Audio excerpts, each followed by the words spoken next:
Que Dieu vous bénisse au nom merveilleux de notre Seigneur et Sauveur vivant Jésus-Christ. Je m'appelle Joe Coulter. Le président fondateur de The Winter National, Victor Paul Wowell, est né le 31 décembre 1916. En reconnaissance de sa date de naissance, nous avons quelque chose de spécial à partager avec vous. En octobre 1953, le Dr. Wowell a donné pour la première fois un cours sur la Bible qui a été connu sous le nom de Puissance pour la vie abondante. Pendant les 14 années suivantes, il a continué de donner des cours en personne.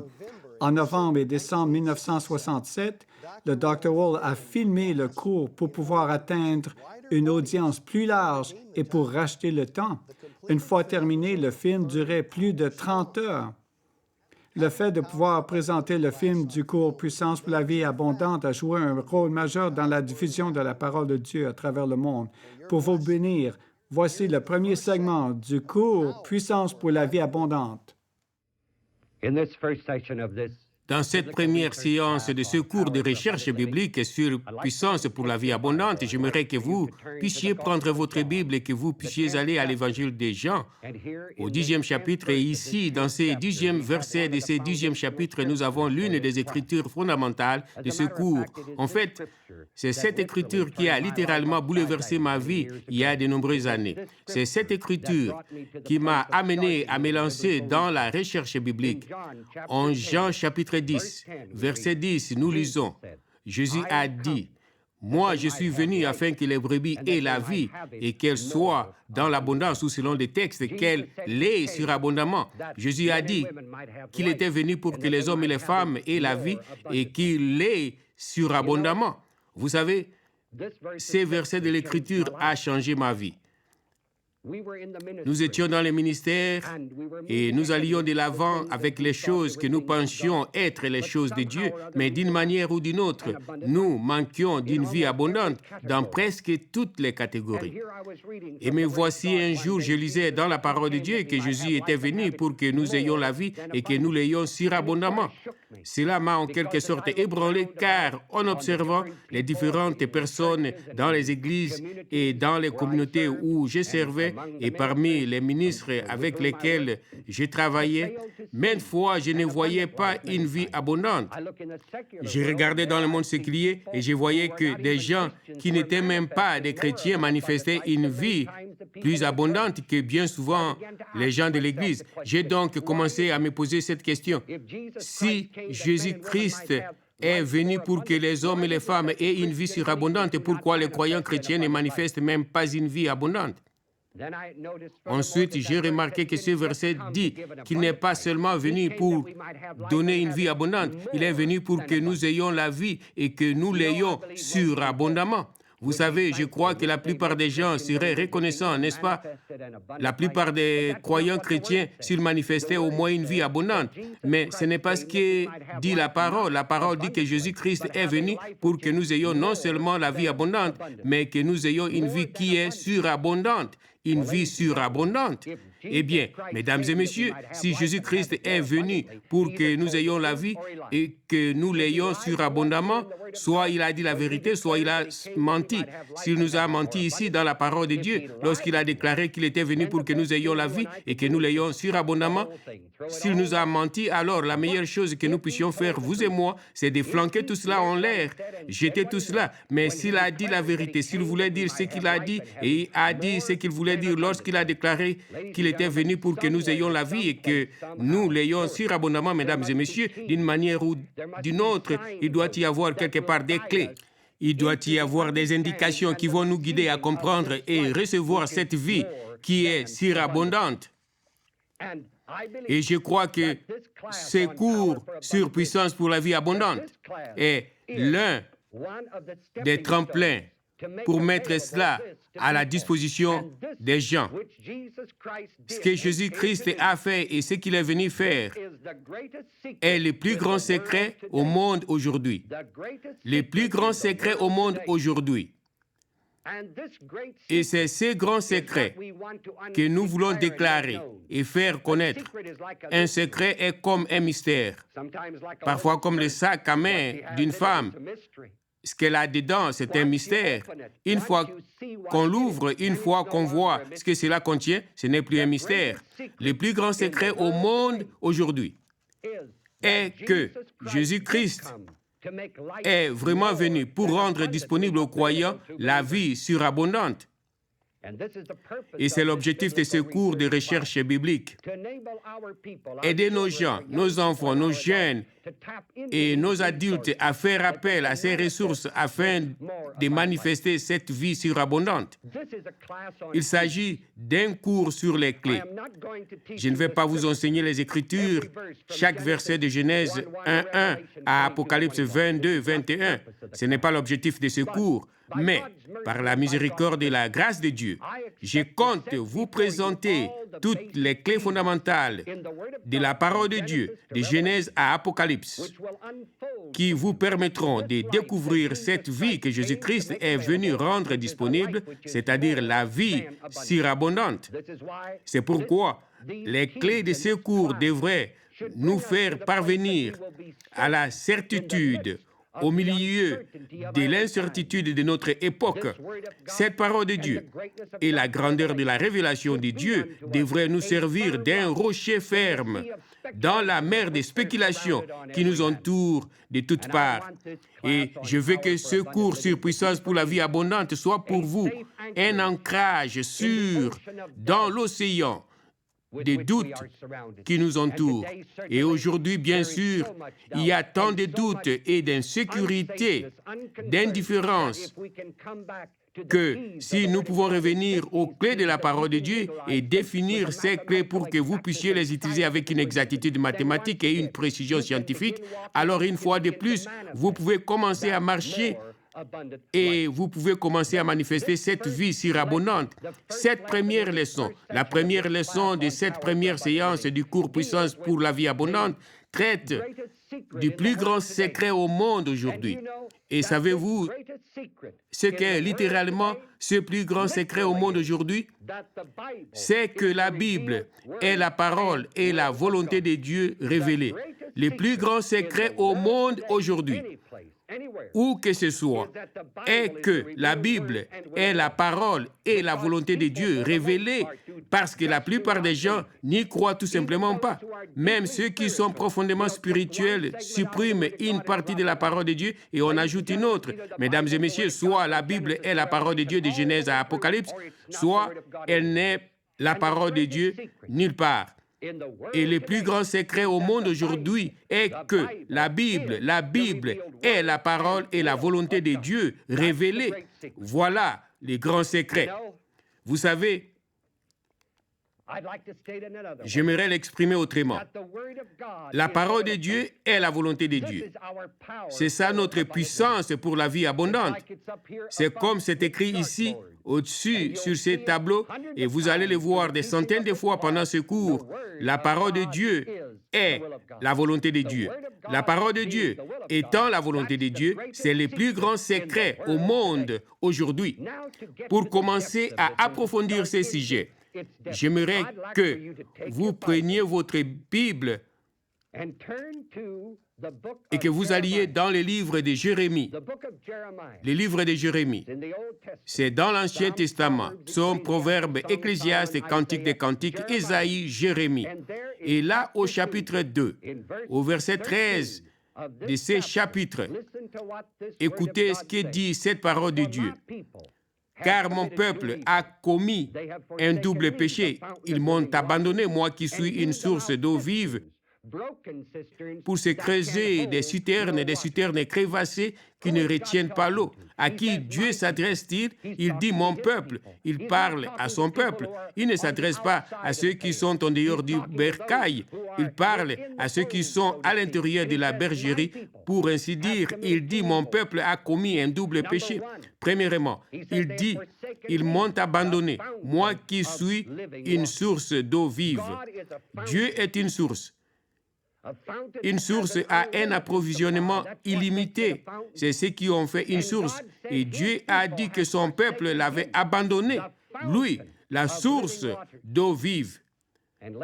Mesdames et messieurs, lorsque nous abandonnons Dieu, qui est une source, nous faisons exactement ce que dit la parole de Dieu. Nous nous créons des citernes. Et savez-vous ce qu'est une citerne? C'est quelque chose que l'homme a creusé. Nous avons creusé des religions de notre propre choix et de notre propre œuvre. Nous les avons façonnées. Mais une citerne ne contient pas une quantité illimitée d'eau comme une source ou une fontaine. Une citerne est limitée à son volume maximal. Autrement dit, s'il s'agit d'une citerne de 50 barils, c'est tout ce que l'on peut y mettre. Mais l'approvisionnement d'une source est illimité. Dieu est une source. Et Dieu a dit que son peuple l'avait abandonné, lui, la source d'eau vive, et qu'il s'était creusé des citernes, pas des sources, mais des citernes. En plus, il a dit que ces citernes étaient des citernes crevassées. Vous savez ce qu'est une citerne crevassée? C'est une citerne qui a une fissure. Vous versez de l'eau par les hauts, elle se coule par les bas ou sur les côtés. Elle n'a jamais de réserve au moment où vous en avez besoin. Mesdames et messieurs, c'était mon cas.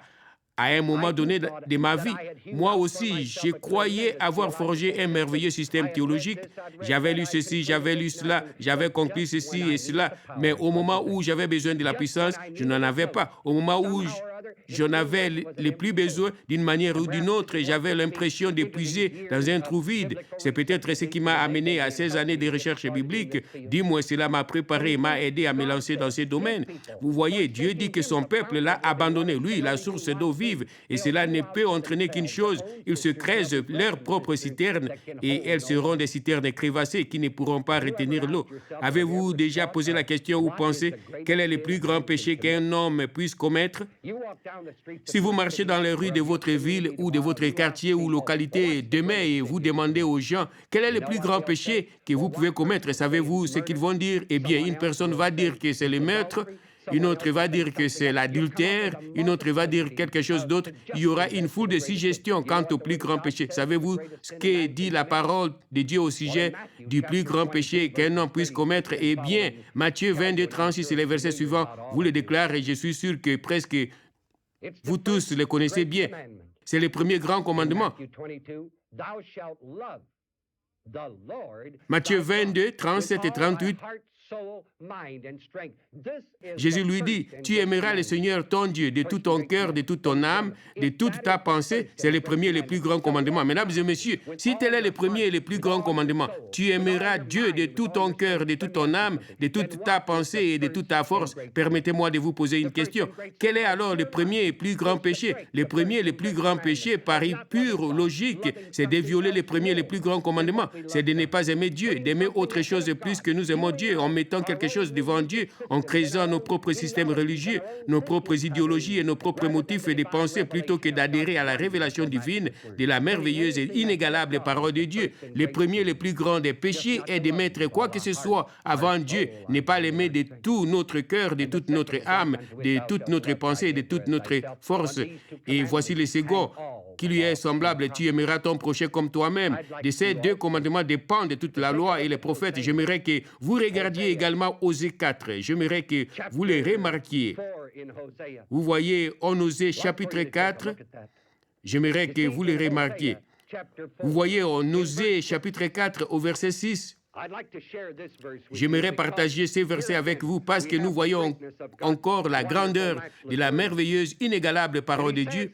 Et Dieu dit ici en Osée chapitre 4, verset 6, « Mon peuple est détruit parce qu'il lui manque la connaissance. » Écoutez encore Osée 4, 6. « Mon peuple est détruit parce qu'il lui manque la connaissance. » Encore une fois, Dieu parle à qui? Il s'adresse à son peuple. Il dit, « Mon peuple est détruit parce qu'il lui manque la connaissance. » Mesdames et messieurs, il n'est pas question d'un manque de connaissances des sciences, de la philosophie, de l'histoire ou des mathématiques qui nous détruit. Si le peuple de Dieu est détruit aujourd'hui, ce n'est pas parce qu'il lui manque une connaissance de la justice sociale ou toute autre chose. Il n'y a qu'une seule raison pour laquelle le peuple de Dieu pourrait être détruit aujourd'hui. Et vous savez quelle est Peut-être cette raison, la seule raison possible, c'est le manque de la parole de Dieu. Le peuple de Dieu est détruit à cause du manque de connaissance de la parole, non pas de nos journaux ou du cinéma contemporain ou de quoi que ce soit d'autre, mais c'est un manque de connaissance de l'intégrité et de la grandeur de la parole de Dieu. Notamment que la parole révélée de Dieu est la volonté de Dieu. C'est pourquoi les gens sont détruits. Et Dieu a dit que son peuple était détruit parce qu'il lui manquait la connaissance. Vous savez, les gens ont parfois un grand zèle pour leur religion. Ils deviennent imbus, pour ainsi dire, et tout agités. Et ils se présentent ici et là, et courent partout, et témoignent toujours à tout le monde de leur salut et de quelque chose d'autre. Ils ont un grand zèle, mais il leur manque la connaissance de l'exactitude de la parole de Dieu. D'autre part, il y a des gens qui ont une excellente connaissance de la parole de Dieu, mais il leur manque l'enthousiasme et les zèles. Je veux que ce cours sur puissance pour la vie abondante nous ramène à la connaissance exacte de la parole de Dieu, qui nous ramène à l'intégrité et à l'exactitude de cette parole.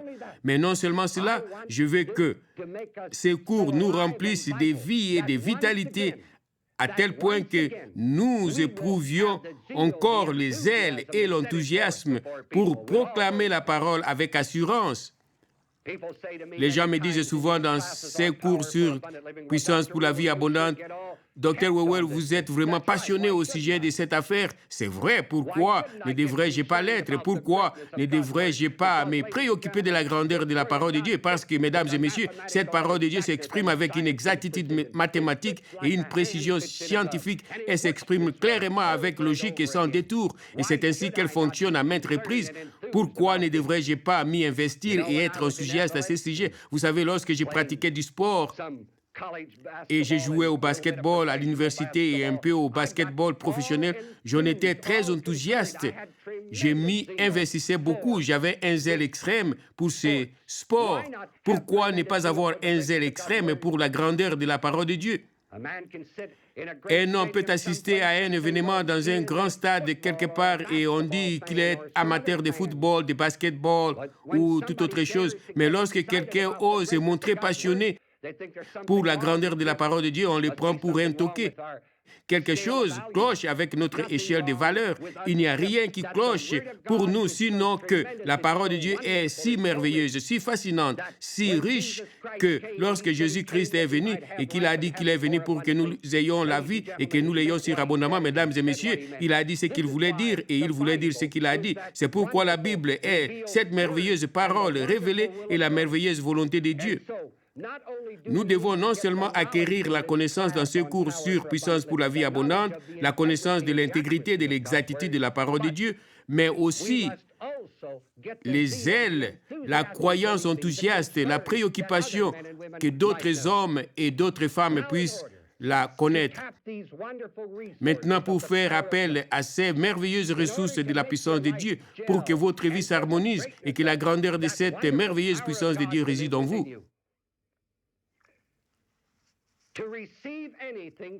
Pour recevoir quoi que ce soit de Dieu. Pour recevoir quoi que ce soit, et vous remarquerez que j'ai souligné les mots « quoi que ce soit ». Pour recevoir quoi que ce soit de la part de Dieu, nous devons tout d'abord savoir ce qui est disponible. Vous ne pouvez pas recevoir quelque chose de la part de Dieu si vous ne savez pas d'abord que c'est disponible. Vous devez absolument découvrir ce qui est disponible, car il y a certaines choses qui ne sont pas disponibles aujourd'hui. Et si elles ne sont pas disponibles, vous pouvez prier jusqu'à ce que vous soyez épuisé. Vous ne pouvez toujours pas recevoir parce que ce n'est pas disponible. Si nous voulons faire appel aux ressources de la vie surabondante, la première chose que vous et moi devons faire est de découvrir ce qui est disponible. Dans le monde séculier, nous avons pratiqué ces principes toute notre vie. Prenons par exemple ces stylos sur ce bureau.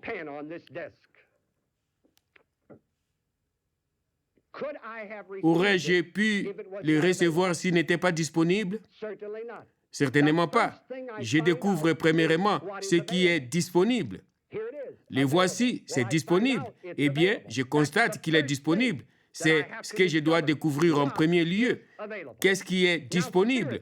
Il en est de même dans les domaines spirituels. Nous devons découvrir dans la parole de Dieu ce qui est disponible. Vous ne pouvez pas apprendre ce qui est disponible en écoutant les conversations des autres gens. Nous devons nous fier uniquement à la parole de Dieu pour apprendre ce qui est disponible. J'aimerais que vous alliez à l'épître des Jean, la troisième épître, premier, deuxième, troisième Jean, ensuite viennent Jude et Apocalypse.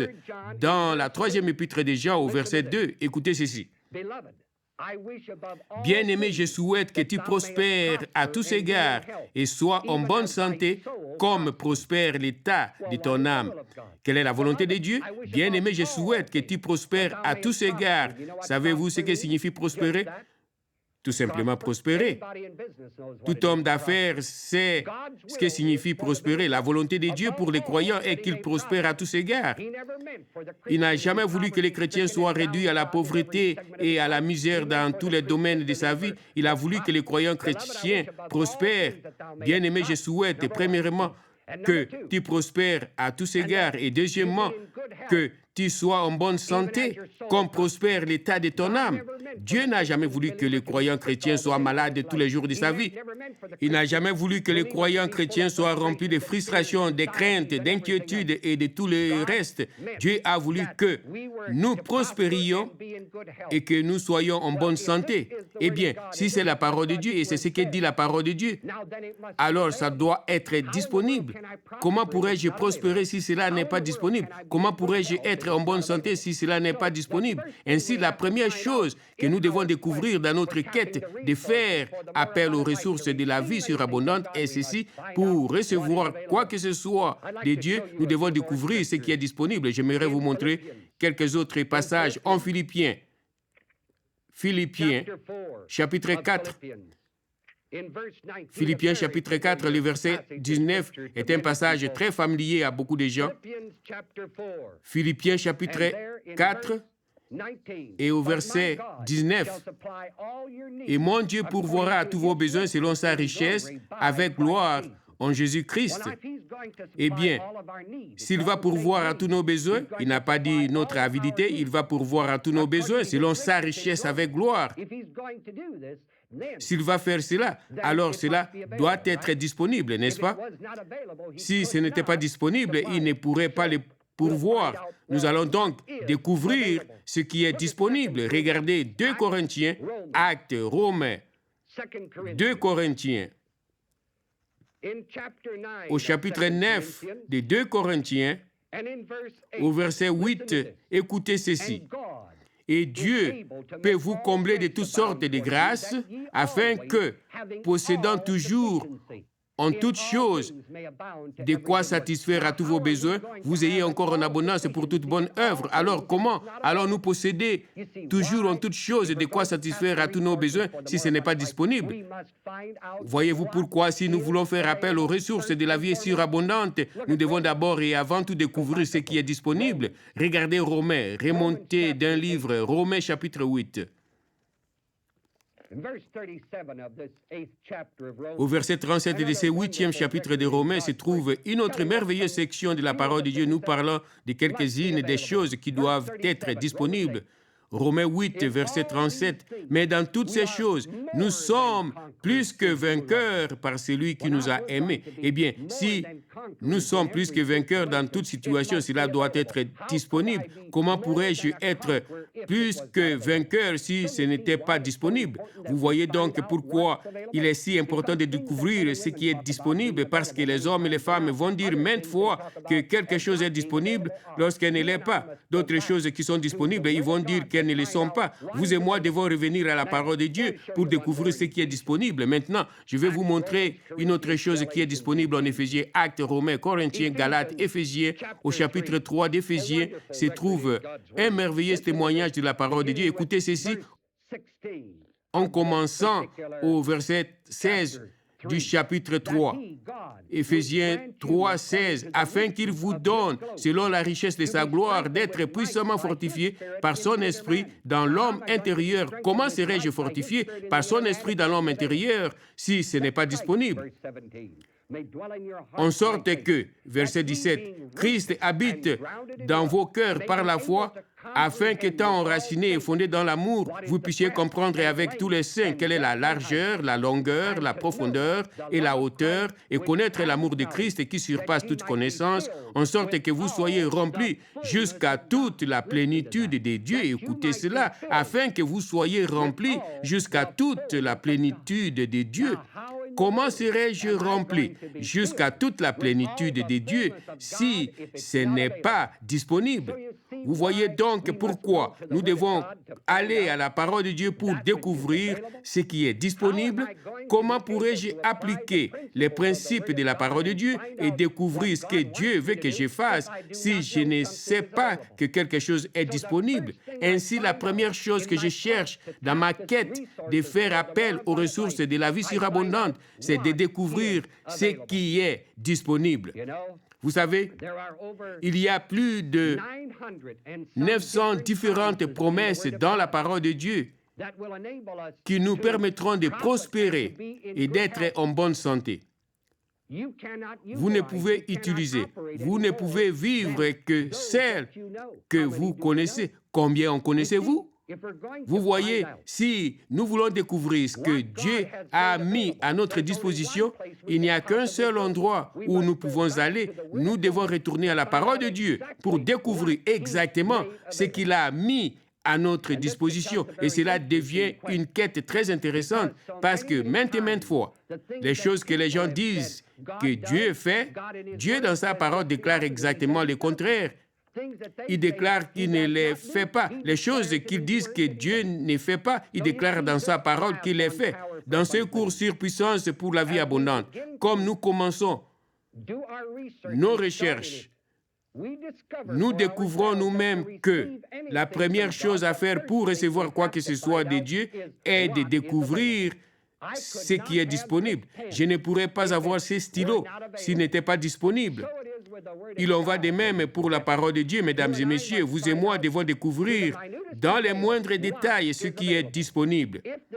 Si ceci est disponible pour nous, alors il y a d'autres étapes que je partagerai avec vous.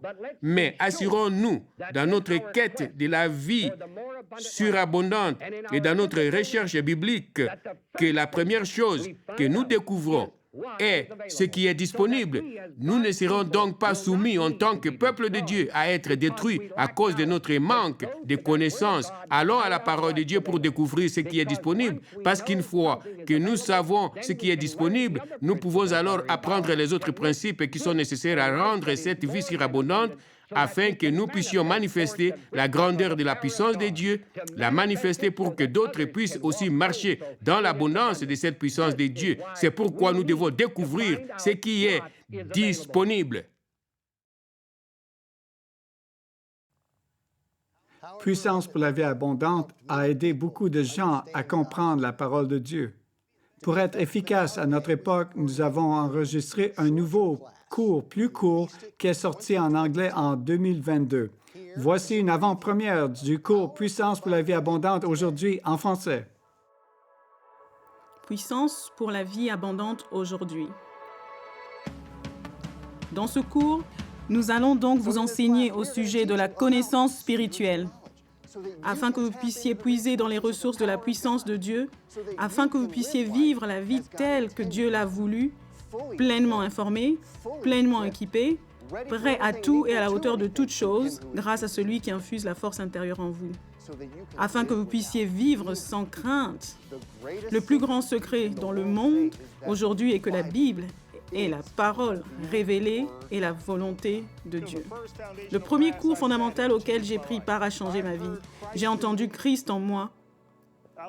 J'ai regardé mes amis. J'ai regardé l'enseignant. Je l'ai vu dans la Bible et j'ai cru que j'allais exploser.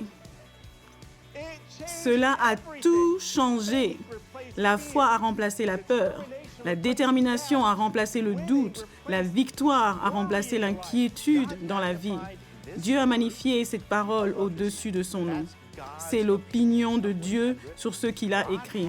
Dieu avait et a toujours un but pour tout ce qu'il dit. Où il le dit, pourquoi il le dit, comment il le dit, à qui il le dit et quand il le dit. Il vous est peut-être arrivé de conduire sur une route et de vous rendre compte que vous alliez dans la mauvaise direction, vous étiez sur la mauvaise route et vous aviez besoin d'un chemin pour faire demi-tour. Eh bien, l'homme animal, né mort par les offenses et les péchés, sans espoir et sans Dieu dans ce monde, a besoin d'un chemin, une voie pour passer des ténèbres à la lumière. Il a besoin d'un chemin d'accéder à Dieu pour avoir une relation avec lui. Jésus-Christ est ce chemin, cette voie. Sanctifie-les par ta vérité. Ta parole est la vérité. La parole de Dieu est vérité. Et cela inclut ce qu'elle dit de vous et ce qu'elle dit de moi. Lorsque nous savons ce que la parole dit de nous et que nous y croyons, les promesses de Dieu, les réponses aux prières, la liberté de vivre avec courage et l'abondance selon Dieu commencent à couler dans nos vies. Suivez ce cours qui change la vie. Je suis venu afin que les brebis aient la vie et qu'elles soient dans l'abondance. Jean 10, 10. Des personnes comme vous et moi ont bénéficié du cours Puissance pour la vie abondante aujourd'hui. Voici quelques-unes des façons dont la vérité enseignée dans le cours aide les étudiants, donne un sens à la vie, permet de surmonter la crainte et l'inquiétude, accroît la prospérité, explique les contradictions apparentes de la Bible, enseigne comment prier plus efficacement. Si l'un de ces bienfaits vous intéresse, pourquoi ne pas suivre Puissance pour la vie abondante aujourd'hui? Jésus a dit, « Moi, je suis venu afin que les brebis aient la vie et qu'elles soient dans l'abondance, qu'elles l'aient surabondamment. » Puissance pour la vie abondante aujourd'hui peut nous aider à comprendre et apprécier encore plus l'œuvre accomplie de Jésus-Christ. Si vous voulez mieux comprendre et mieux apprécier le Seigneur Jésus-Christ, suivez le cours. Si vous êtes diplômé, vous connaissez l'impact de la parole de Dieu dans votre vie, alors partagez cette bénédiction avec votre famille et vos amis. Invitez-les à suivre le cours avec vous. Que Dieu vous bénisse abondamment.